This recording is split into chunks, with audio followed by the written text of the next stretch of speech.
The art of haiku, exploring the depth of short poetry. Haiku, a traditional form of Japanese poetry, has captivated the hearts and minds of readers and writers around the globe with its brevity, depth, and beauty. This poetic form, consisting of only 17 syllables divided into 3 lines of 5, 7, and 5 syllables respectively, encapsulates the essence of a moment, often invoking images of the natural world and the fleeting quality of life. The art of haiku is not just in its structural brevity but in its profound ability to convey emotions, observations, and the essence of an experience in a few words.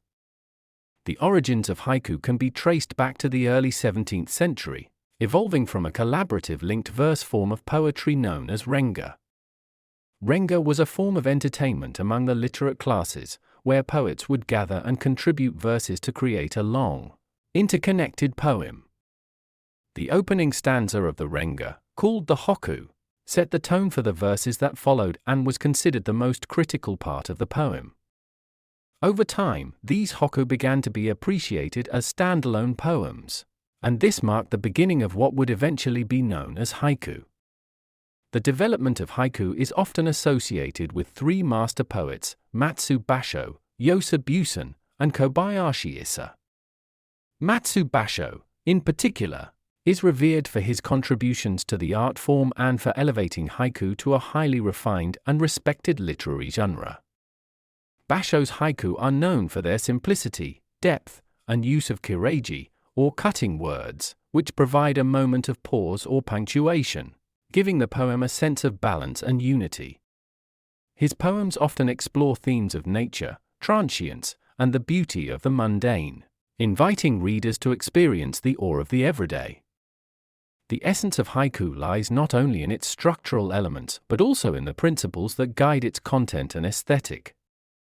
One such principle is ma, a concept of negative space or pause that invites contemplation. In haiku, this is reflected in the juxtaposition of images or ideas, creating room for interpretation and reflection. Another principle is wabi-sabi, the appreciation of the beauty in imperfection and transience. Haiku often embraces these concepts, finding profound depth in the simple, fleeting moments of life.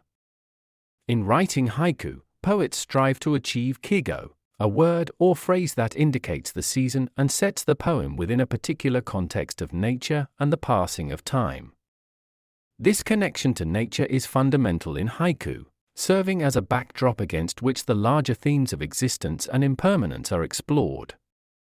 The use of sabai, or the loneliness and desolation that comes with age, is also prevalent in haiku, adding depth and emotional resonance to the seemingly simple observations. Haiku's influence has spread far beyond the borders of Japan, captivating poets and poetry enthusiasts worldwide. Its adaptable nature has allowed it to transcend cultural boundaries, and poets have embraced and adapted the form to fit different languages and cultural contexts. The English language haiku, for instance, has seen variations in syllable count and structure, but the essence of capturing a brief moment with clarity, depth, and resonance remains the same.